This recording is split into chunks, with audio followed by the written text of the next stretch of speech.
Diese Woche auf der Tagesordnung der Club Carlo Clubversammlung habe ich folgende Themen für euch. Special Guest und Sängerin Sophie and the Giants ist heute hier. Ich berichte euch von meinem Pride-Wochenende und natürlich noch so viel mehr. Los geht's!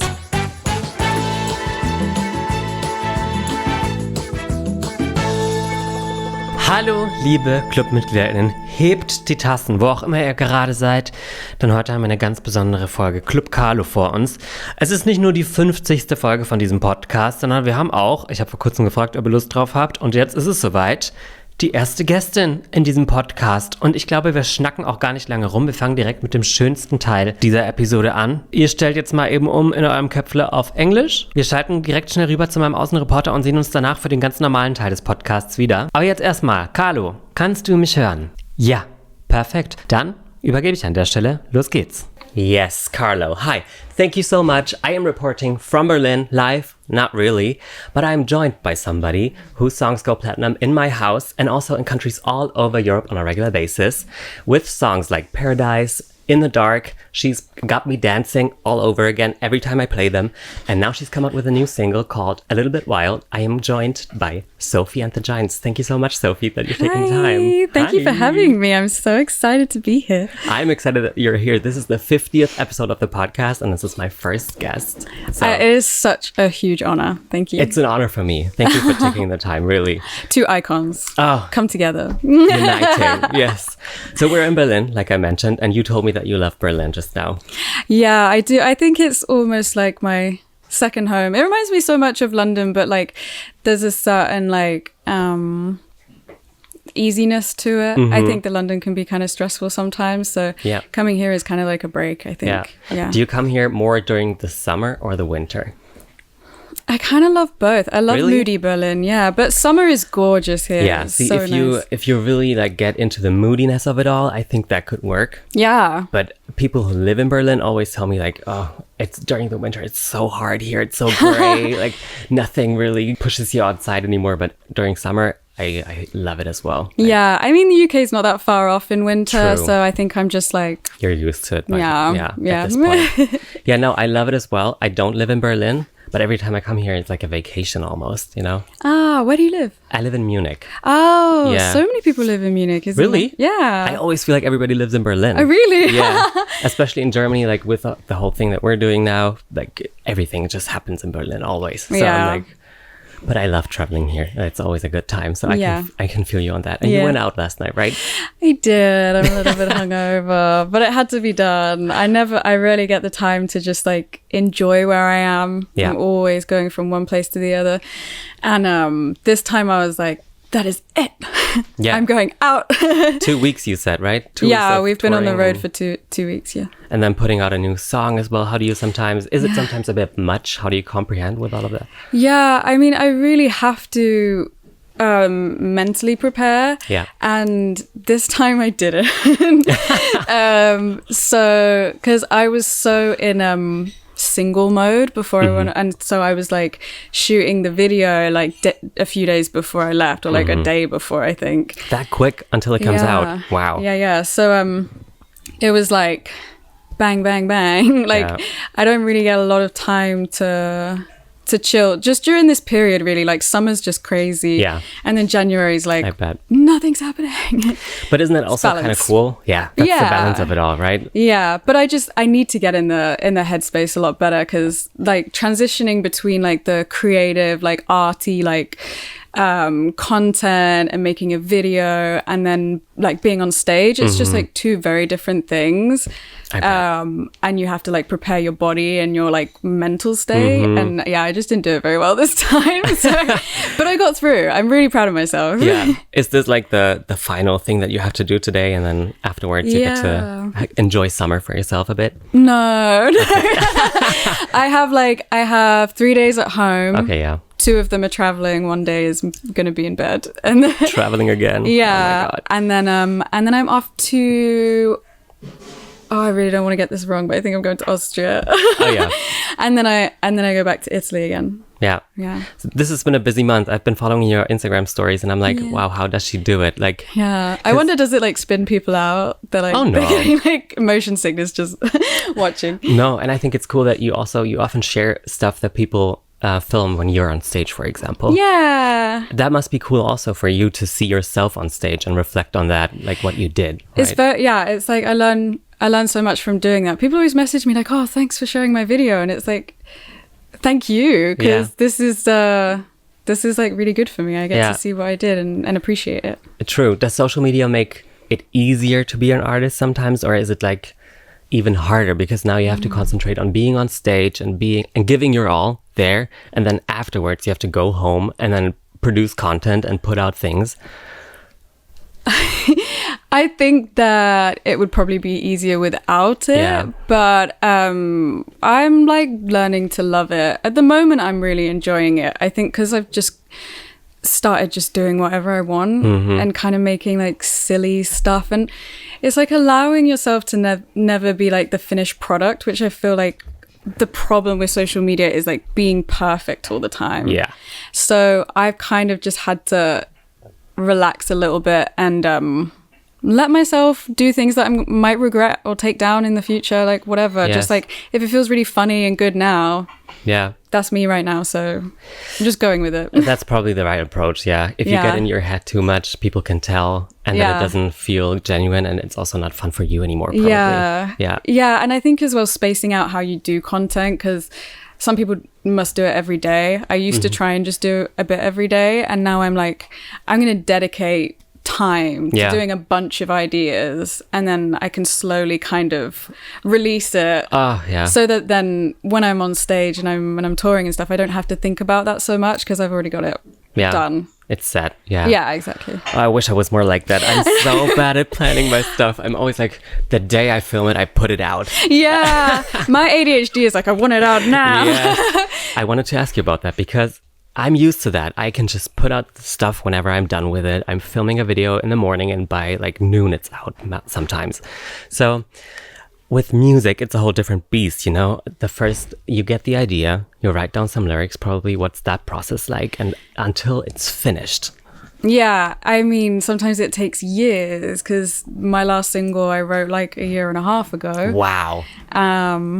But it kind of takes time to sort of catch up with yourself in the process, and you know, releasing the right song at the right time and getting it right. Like this track, the last one that I did, yes, let's talk about it. Like I knew it was good when I wrote it, it was amazing, but it just took a long time to get the production right, which is kind of just like all the like nitty gritty stuff that you don't really think goes on, but that takes up so much of the time. It's like just getting all the different sounds right and making it make sense for you. And when so many people are involved, you have to really like know what you want and stand up for it. Right. Yeah. It's taken me a long time to learn how to do that, because I used to just be like, yeah, everything sounds really good. It's gonna be fine. And I'm like, no. And that's probably like a process that you have to ease into, like the standing up for yourself, saying what you want. Yeah, it's taken me so long to figure out how to do that. I always just kind of went with, or I think I thought that people knew better than me because I was young and less experienced than a lot of the producers and songwriters that I work with. And now I'm like, no, my ideas are really good. I know exactly what I want. And I think that my music is only getting better for trusting myself. So like that, it's such a good place to be in.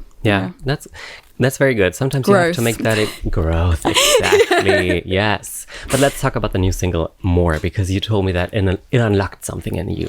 Yeah. And just from listening to it, I kind of know what you mean probably, but I obviously want to hear from you. What was it? Yeah. So it's kind of deep actually, because I guess I've done a lot of different genres, and I started off as kind of an indie girly, and then I kind of went into like pop and dance and disco. I just love everything, and I want to do everything, but I know that I've got to focus.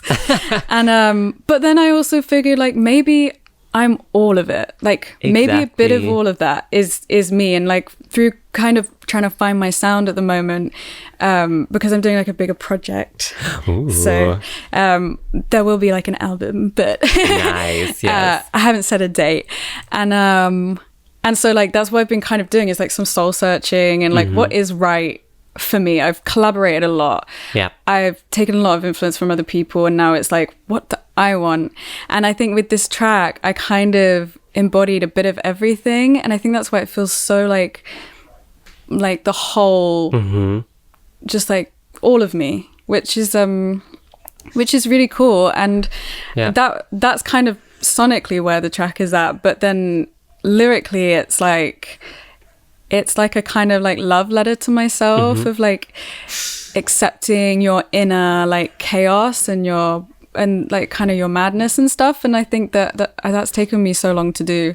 So I'm just really, I'm growing up. You're growing up. And I can feel it in the song. Like yes. I am like the most me I've ever felt.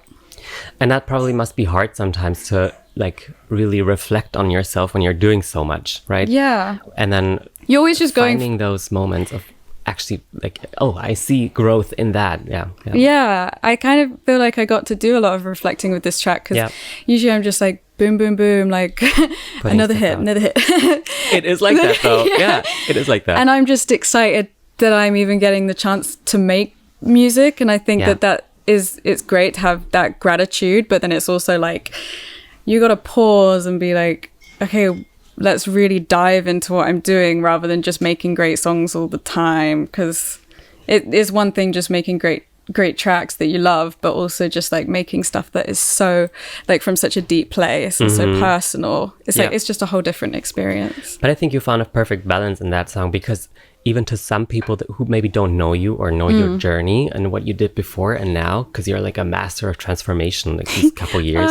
Thank you. But a little bit wild, really, like everybody could find something in it that's relatable, I feel like. I hope so. Yeah. And if they're not even listening to the lyrics, it's a fun song to dance to and it builds up to something and you can just feel that. So I love that. Yeah, it's kind of like an emotional roller coaster. Yeah. It's like it starts off kind of like with some insecurities and some self-doubt, and then as the track goes into like the pre-chorus and the chorus, it's just you're slowly like coming alive and like accepting yourself, and then it gets to the second verse and it's like you're on top of the clouds. Like I love that. Yeah. Perfect. So you just mentioned that you're very grateful for what you do. Yeah. Do you sometimes maybe everything gets a bit too much, do you imagine a life where everything went differently?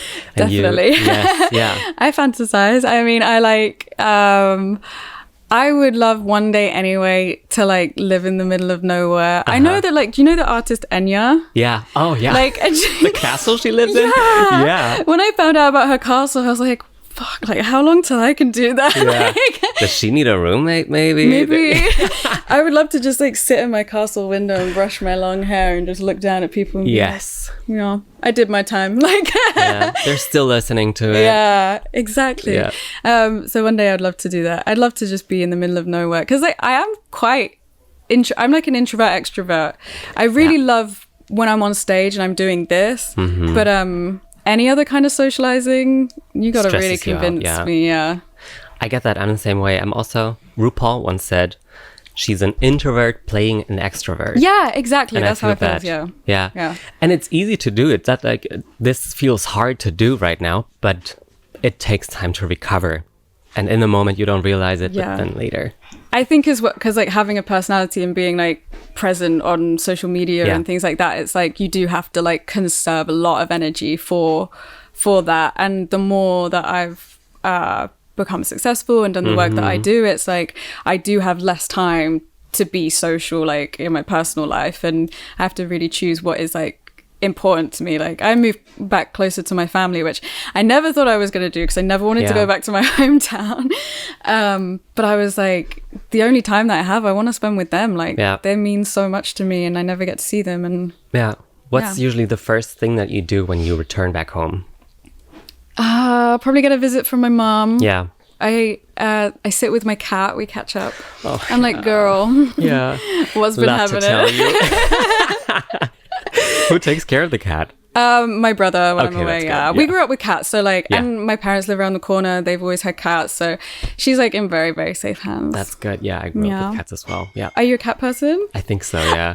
I'm an animal person, but I love cats. I keep going back to cats. I love cat people because you have to earn their affection. Like they don't just give it to you, and I love that. Yes, that's like something. They have their own personality. They do their own thing. Yeah. They got to trust you, and I think that's saying a lot. Yeah.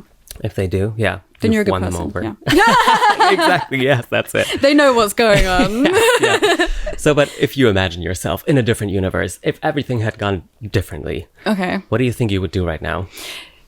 Okay, so it's kind of funny because I was watching this like 70s female wrestling TV show. Yeah. And I was like, I could so do that. I bet. But then I feel like that is just another like me throwing myself into like the limelight again.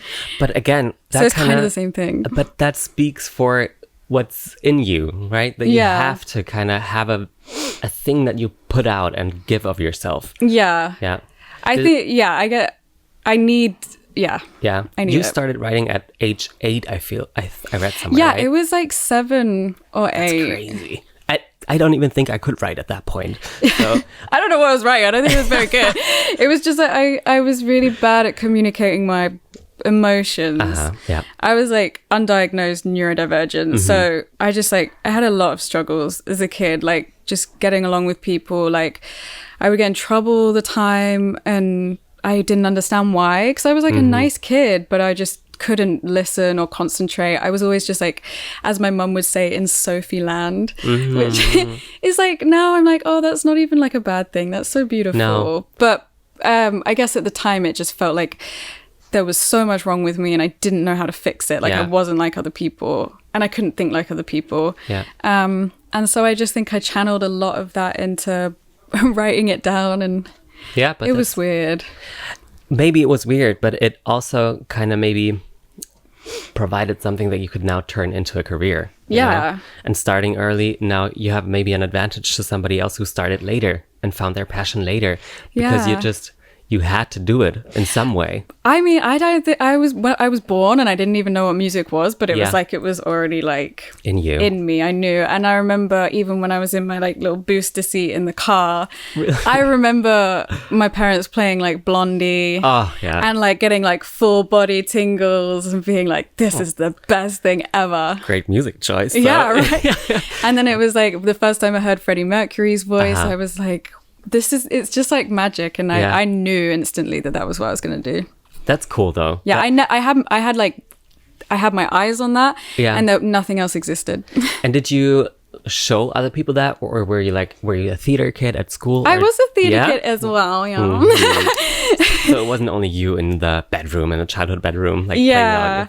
But it took me a really, really long time to overcome stage fright. Which I still have. Yeah. Like terribly. And like the other day I was I did a show for supporting Duran Duran, which was awesome, in Dusseldorf.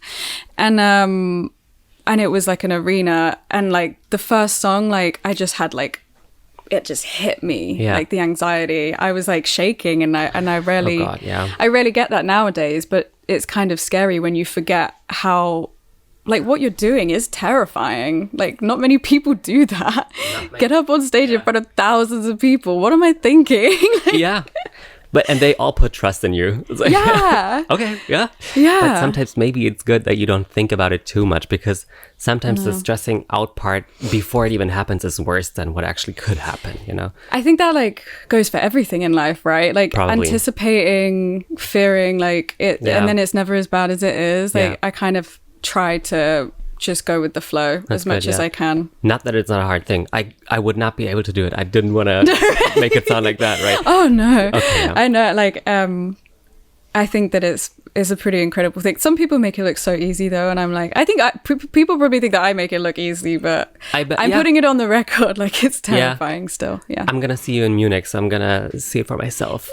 But that's gonna be fun. When I'm doing my own tour, I'm like, in November, right? Yeah. Yes, 15 cities in November. You guys should check it out. Just go on Sophie's socials and you're going to find out about it. But what I wanted to ask is, you just said like, they make it look easy. You know, it's probably never easy. Right. Have you talked to other artists about stuff like that and how they develop their strategies of going on stage, or is that not yet? But I think the past couple weeks, when it sort of like came up again for me, I was like, I really need to like chat to other artists and just like share experiences and not feel like alone in this, because I think everybody has it. I mean, I was Googling it and it was like, it's really normal. So. Yeah, sometimes Google is like the landline. Yeah. Like, Daddy, what's going on? Sit with me for a second right now. It's my therapy. Yes, exactly. So when you were a theater kid, was there somebody in your life or maybe also in your family that pushed you to like, or encouraged you to be like, yeah, actually, this is what I should do as a career? Or was it never Not up for really. debate? I love my parents and they have been really, really supportive, especially since I was like relentless. Yeah. But I remember at the very beginning that like saying I want to be like a superstar, like I want to be a pop star. Yeah. And they were like, yeah, get another plan just in case, because like that doesn't really work out for everyone. So that was kind of why I did theatre as well, because I was like, sort of like, maybe that is the safer option. Like you train and then you just go for loads of auditions, like something will happen. Of course. But with music, it's really like you have to just keep going and going and going until your voice is heard. Like I feel like success is really just the being in it for the long game, and True. And you just never give up, really. Yeah. But theatre is kind of like, and I was going to keep doing both, but when I went to university, it was like, am I going to go to theatre school or am I going to go to music school? And I went to, I chose music. Yeah. Also, I'm not very good at being told what to do. So it was never really going to work out, yes. I don't think. Yeah. And also, music can be theatrical. Like, you can exactly. make with that what you there's want. a theatre production going on in my head every time I'm performing. When you're listening to music, is like a music video playing in your head always? Yeah. That's like how I write. And if I can't visualize when I'm writing lyrics and stuff, then it's not like hitting me, and I'm probably not going to use the track or whatever. So I try to, every time I write, like it has to come from like a visual place. Oh, really? So what's the process? You write first and then you get to the music behind everything, or is it the other way around? It's different every time. Okay. Sometimes I have an experience that I really need to put down on paper, or I'm going through something and I'm like, I have to talk about this right now. I mean, like writing is really like a therapy session for me. Yeah.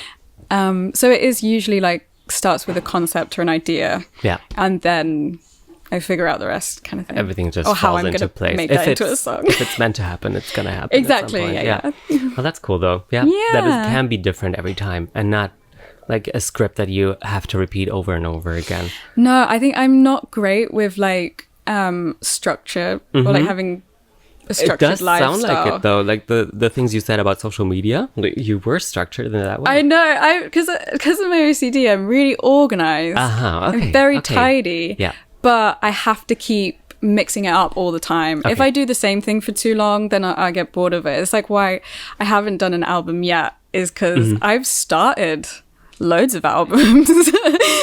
I just like, it takes such a long time that I'm kind of like, I have a new idea that's better now. Yeah. So we have to start again kind of thing. Oh, I'm so excited though. I can't wait. This is going to be the one. This is it. Yeah. Okay. Fingers crossed that it's actually going to come out. Maybe in the middle of writing, a new era unlocks and then everything gets pushed back again. But no. Yeah. I wanted to talk a bit about you as a woman in the industry. Do you have other women that you look up to, or are you like trying to do your own thing and maybe not look left and right too much? Yeah, I mean, I look up to so many women. I try not to like compare myself. I think that is like dangerous. Yeah. You have to just stay in your lane and just focus on what you're doing. But I recently met Austis last year from doing a couple of Purple Disco Machine shows, and it's so nice to meet someone who's kind of in the same space as you, and to like the moment that we met, we just had so much to say and so much to talk about, and it was just like such a magical moment. I never got the chance to do that with another like it's a very similar experience, right? That you both share that not many people probably share. Yeah. And there were so many things that I was just like, I just didn't know that anybody else felt this way or has the same kind of like thoughts and stuff. So it was really nice. It was really reassuring. Like, girls gotta stick together for sure.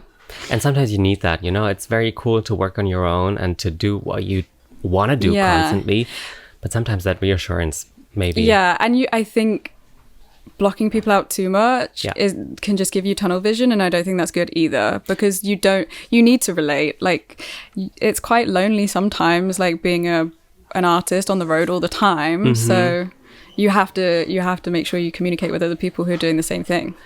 Exactly, yeah. And it's also like inspiration is everywhere. It Right. can be in other people as well. So Yeah. why not look what others are doing and maybe what works for others and where they find joy Exactly, sometimes. yeah. Like we all like are learning from each other. Exactly, yeah. And you're also like, especially when you're putting out stuff like you do, and you're relying on other people liking what you do, you also have to kind of be in the zeitgeist as well of what's happening around you as well. Yeah. Right? Yeah. It's like become a very complicated process making music. Yeah. It's kind of, I mean, I think the most important thing is to just do what feels good and to put it out. But I mean, you know, when you're trying to survive as well and live and pay True. rent and stuff, like there is a part of you that, you know, does want your music to be successful, because Of course, how else, like otherwise you still have to work in a bar, and like I had to do both jobs for a long time, and it was like and it's really tough. Like I feel for artists. Yeah.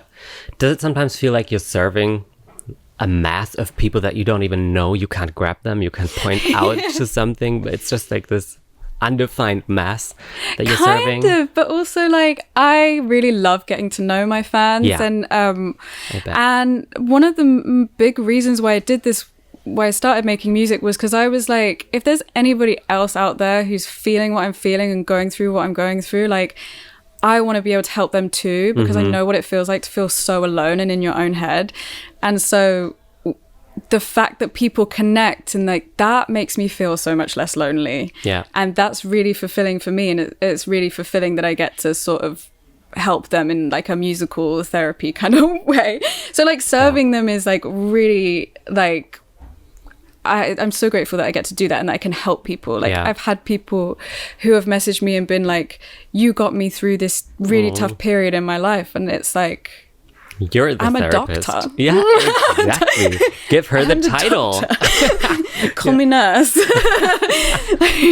Exactly. That is really, really cool. I just have to remember myself, and to do things for myself and not just do that. It has to be balanced as well. It has to be the balance of everything, and that's sometimes hard, but you seem like you're doing a very good job at it.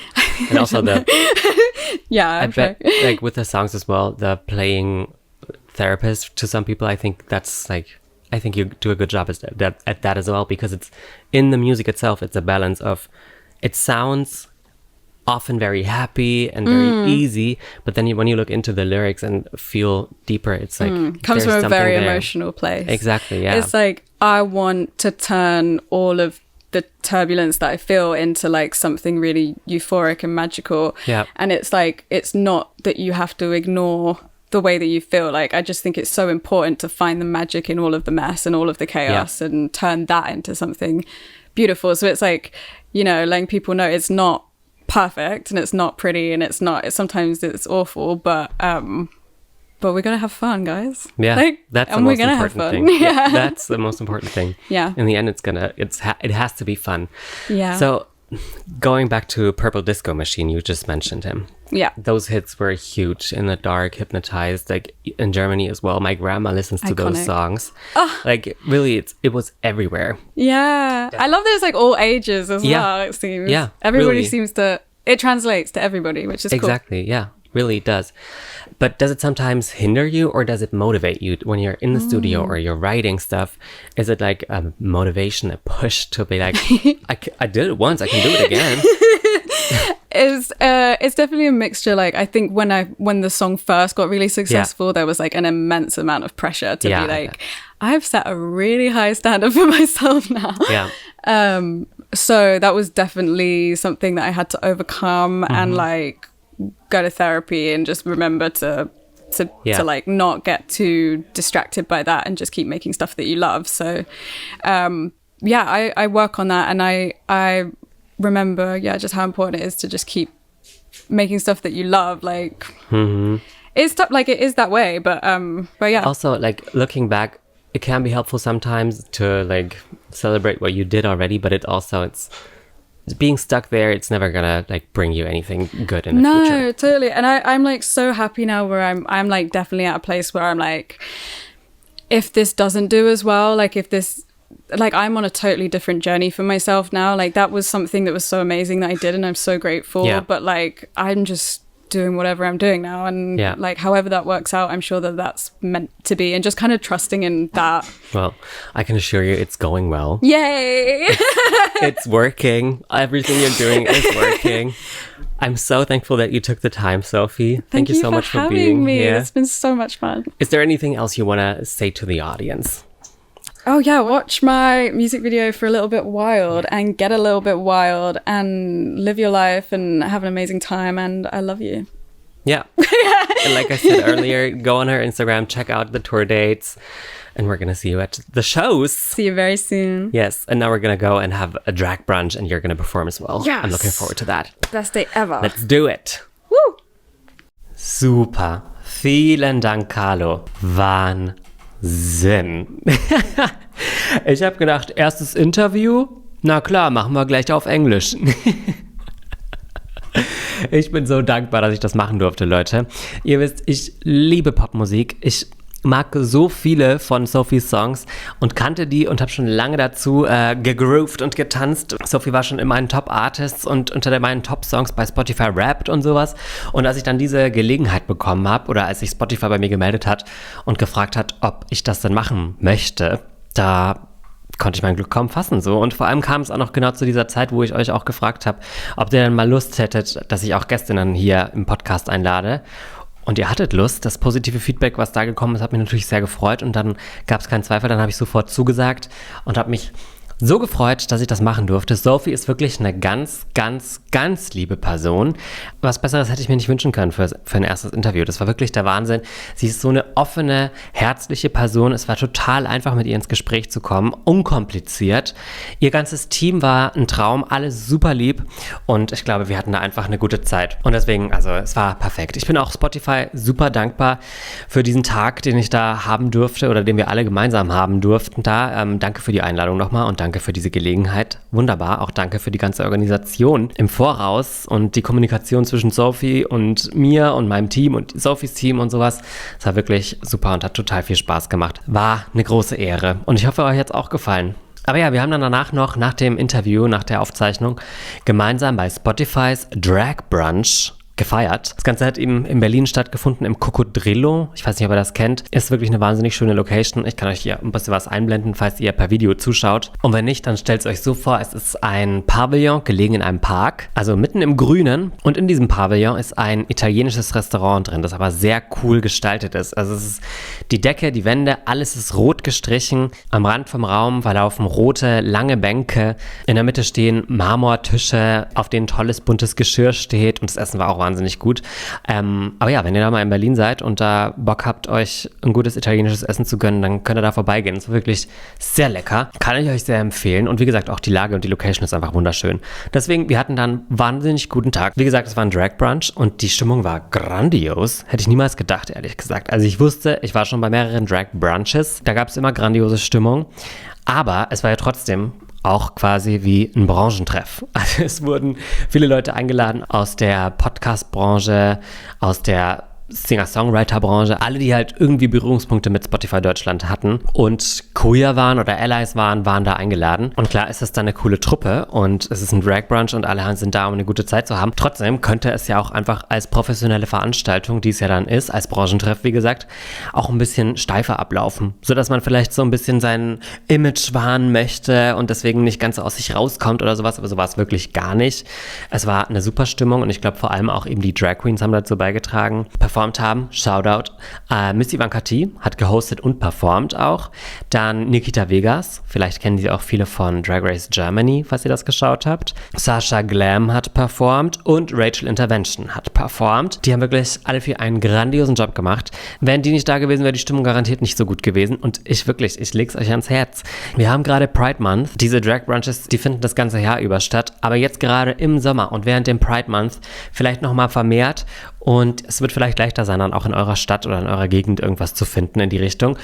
Es ist ein großer Spaß. Mir kommt es natürlich sehr entgegen, weil ich bin ja keine Nachteule. Ihr wisst, ich bin müde in der Nacht, ich bin exhausted und ich mag so Tagesveranstaltungen lieber als Nachtveranstaltungen. Und deswegen liebe ich so einen Drag Brunch. Ihr könnt da natürlich auch saufen wie sonst was. Ich habe keinen Alkohol getrunken. Es hatte 31 Grad. Es war eine Bullenhitze, weil natürlich alle haben auch getanzt, gejubelt, geklatscht, applaudiert und sowas. Die Stimmung war so gut, da habe ich mir gedacht, ich brauche jetzt keinen Alkohol. Ich muss mir das jetzt hier nicht schön saufen, weil es ist wahnsinnig schön, so wie es ist. Wirklich. Macht das. Ihr müsst nicht euch unterm Regenbogen wiederfinden, um dahin zu gehen. Ganz im Gegenteil. Allies sind herzlich willkommen. Geht zum Drag Brunch, unterstützt die örtliche Drag-Szene bei euch. Unterstützt eure örtliche Drag-Szene und habt einfach eine gute Zeit. Und esst noch und trinkt was Gutes dabei. Das ist ja wohl die beste Kombination. Entertainment und Essen, aber in echt und nicht vorm Fernseher. Oder von einem Podcast. Ich glaube, viele von euch hören auch diesen Podcast oder schauen diesen Podcast beim Essen. Immer wenn ich irgendwas Ekliges erwähne, über was Ekliges spreche, kommen sofort die Kommentare, war wohl nicht die beste Idee, Club Carlo einzuschalten während dem Essen. Tut mir leid, Leute. Es kann ja alles jederzeit passieren. Ich garantiere heute Abend live in der Sendung für nichts. Uschi Blum Reference. If you know, you know, ne? Ja, es war eine wunderbare Veranstaltung. Ich bin total froh, eingeladen zu sein. Wir haben auch noch ein kleines Foto gemacht. Hier habe ich es liegen. Es gab eine Fotobox. Tanja von meinem Management ist mit drauf und Sarul von Spotify. Den Fächer hier habe ich auch noch mitgenommen. Ohne wäre nicht auszuhalten gewesen an dem Tag. Schön, dass ich ihn auch schon ein bisschen ruiniert habe hier oben. Aber funktioniert nach wie vor wunderbar. Aber ja, es ist Pride Month. Die Schwulen hatten Auslauf dieses Wochenende, könnte man sagen. Und natürlich auch alle anderen hatten Auslauf. Na klar, nicht nur die Schwulen. Der ganze Regenbogen war unterwegs. Wir hatten nämlich auch in München Pride, Samstag. Ich war nicht lange da, für 3 Stunden, denn dann musste ich schon los nach Berlin, um am nächsten Tag dann eben zum Spotify Drag Brunch zu gehen und Sophie zu interviewen und sowas. Aber ich habe ihn trotzdem noch mitgenommen bis in den CSD in München. Bin noch mal kurz mit einer Freundin drüber gelaufen für 3 Stunden. Sind ein bisschen mitgelaufen. Ich habe auch einige von euch gesehen. Danke an alle, die Hallo gesagt haben. Grüße gehen raus. Ich war auch ganz gerührt, muss ich sagen, weil ich ganz viele Familien auch gesehen habe zum Beispiel. Und es ist ja so eine ewige Diskussion. Sollten Kinder bei der Pride sein oder nicht? Ist eine Diskussion, die wird jedes Jahr wieder aufgebrüht und aufgewärmt. Aber an sich, also was ich jetzt vom Münchner Pride mitbekommen habe, war die sehr familienfreundlich. Also da habe ich nichts gesehen, was zu nackt gewesen wäre, was zu extrem gewesen wäre, dass Kinder da irgendwie komplizierte Fragen stellen könnten danach, die nicht zu beantworten sind. Und es waren wirklich ganz viele Familien da. Das macht wirklich irgendwie mein Herz immer größer. Also Kinder, die dann einfach tanzen und die sich dann natürlich noch nicht so sehr auf den Protest und auf die Sichtbarkeit irgendwie beruhen, sondern die halt einfach da sind und eine gute Zeit haben und zur Musik tanzen und mit ihrer bunten Fahne wehen. Ich habe eine Freundin, deren Tochter ist noch nicht mal 3 und die hat auch so eine Pride-Flagge und sie sagt, das ist ihre Vielfalt und sie nimmt immer überall ihre Vielfalt mit und läuft dann mit ihrer kleinen Regenbogenfahne rum und so. Also es geht, ne? Kinder können sowas verknüpfen mit einfach nur was Positivem und was Schönem und was niemandem schadet. Das geht, ganz offensichtlich. Überraschung. Hey. Julia Klöckner, are you listening? Ich weiß nicht, ob ihr die Diskussion mitbekommen habt, aber in Berlin soll dieses Jahr zum CSD seit Jahren zum ersten Mal nicht die Regenbogenflagge gehisst werden.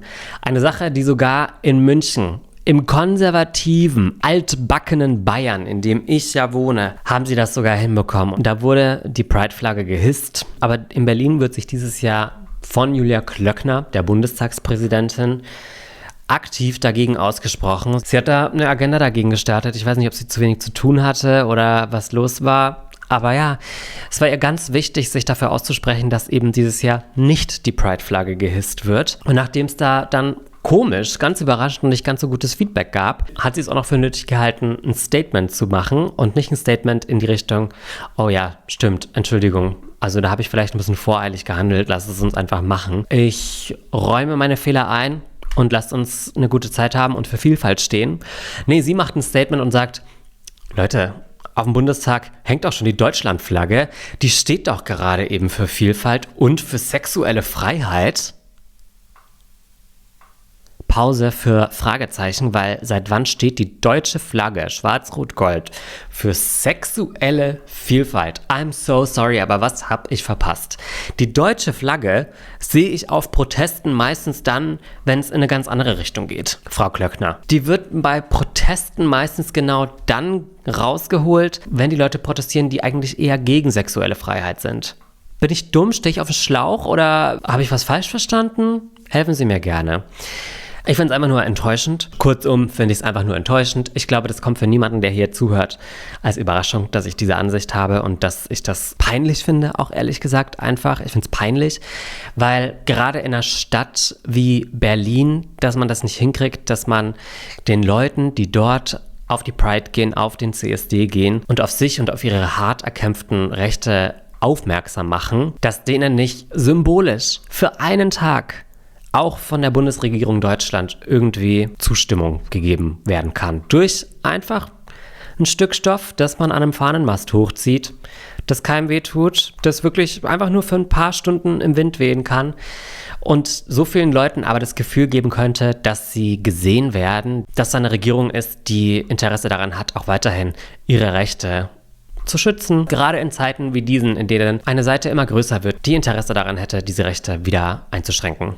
Wäre einfach schön gewesen, aber ist vielleicht auch einfach zu viel verlangt. Vielleicht liege ich auch einfach falsch. Vielleicht hat Julia Klöckner auch einfach was verstanden, was ich noch nicht gesehen habe. Ich weiß es ja nicht. Berlin ist ja wirklich auch nur eine der queeren großen Metropolen in Europa. Aber gut, was weiß ich schon. Und ich weiß übrigens, ich rede hier voll aus einer privilegierten Position. Als weißer Cis-Mann weiß ich, dass meine Rechte bei weitem weniger unter Beschuss stehen als die von anderen Leuten in der queeren Community. Zum Beispiel als die Rechte von Transmenschen. Dem bin ich mir vollkommen bewusst. Aber das wird mich nicht daran hindern, darauf aufmerksam zu machen, dass es einfach falsch ist. Und wenn ihr die Gelegenheit habt, dieses Jahr auf irgendeinen CSD zu gehen, dann nehmt euch jemanden mit, passt auf euch auf. Es gibt viele Gegendemos, aber man sollte gerade denen nicht so viel Raum geben und in einer Vielzahl erscheinen und dagegen stehen. Wenn ihr die Möglichkeit habt, nehmt euch Freunde und Familie mit, macht euch einen schönen Tag, aber vergesst nicht, worum es geht. Es ist ein Protest und es ist eine Möglichkeit, Sichtbarkeit zu schaffen für eine Community, die nicht immer Sichtbarkeit hatte. Vor nicht allzu langer Zeit noch gar nicht sichtbar war. Und wir brauchen Allies, die sich stark machen für die Rechte von Leuten, die vielleicht weniger Rechte hatten oder immer noch haben. Ja. Danke, das war meine Ansprache. Ist jetzt ein bisschen ernst geworden, aber ganz ehrlich, im Pride Month hier so einen Zirkus abzuziehen, wie Julia Klöckner das eben macht, da kann man auch einfach mal eine kurze Gegenansprache machen, oder? Finde ich schon. Gerade wenn das so das große Motto meiner vergangenen Woche war und ich einfach eine wunderbare Zeit hatte und mich wirklich sehr wohl gefühlt habe, auch in dieser Menschenmasse beim CSD in München. Und ihr wisst, ich habe schon häufiger darüber gesprochen, ich bin eher introvertiert. Menschenmassen sind eigentlich für mich eine Sache, komme ich nicht so gut damit klar, halte ich nicht lange aus, fühle ich mich eher unwohl, ist für mich eher anstrengend so. Und trotzdem, ich war nur für 3 Stunden da und ich wusste von Anfang an, dass ich nur für 3 Stunden da war. Vielleicht hat das auch ein bisschen reingespielt, aber ich habe mich während dieser Zeit in dieser Menschenmasse so auffällig wohl gefühlt. Ich habe kurz innegehalten immer wieder und habe mir gedacht, nee, warte mal, es geht mir wirklich absolut sowas von viel besser, als es vielleicht sonst der Fall wäre in so großen Menschenmassen. Einfach weil ich mich da wohlgefühlt habe und weil man das Gefühl hatte, da ist wirklich niemand da, der einem irgendwas Böses möchte, sondern wir sind alle da, um uns nicht gegenseitig zu judgen, sondern füreinander einzustehen. Und das war einfach schön. Und wenn ihr auch dieses Gefühl haben wollt, dann schaut gerne bei einem CSD vorbei. Das wäre ja einfach wohl nur schön, oder? Ich weiß, ich habe hier so eine tolle und tolerante Community. Also ich spreche ja eigentlich, I'm preaching to the choir, sagt man so schön. Aber für mich ist es zum Beispiel auch mal wichtig, dass ich mir selbst sowas immer wieder bewusst mache. Und ich denke, das schadet niemandem. Vielleicht geht es euch auch so. Und ihr habt ja jetzt auch gerade schon bei meinem Rant zugehört. Das war ja auch schon fast ein digitaler CSD. Fast. Fast das gleiche, fast genauso groß. So, auf die Radio Kalo Playlist mache ich natürlich diese Woche drauf, das neue Lied von Sophie. Ich wollte natürlich eigentlich sie fragen, welches Lied sie auf meine Playlist machen möchte. Als kleinen Gag zum Schluss unseres Interviews habe ich gedacht, na, da denke ich doch so dran, brauche ich mir nicht aufschreiben. Hätte ich es mal aufgeschrieben, weil ich habe es natürlich sofort vergessen. Aber ich mache natürlich ihren neuen Hit drauf, A Little Bit Wild, und dann noch Paradise. Das ist einer ihrer Songs, den sie zusammen mit Purple Disco Machine, dem deutschen DJ, gemacht hat. Gefällt mir sehr gut, macht gute Laune, passt zum Sommer. Und die beiden kommen drauf. Die Playlist ist unten verlinkt. Ich freue mich über eure Kommentare. Was sagt ihr zum Interview? Was sagt ihr zu Sophie? Lasst mir gerne eure Bewertungen da. Und dann hören wir uns das nächste Mal. Bis dahin, seid lieb zu euch und seid lieb zu allen anderen. Tschüss!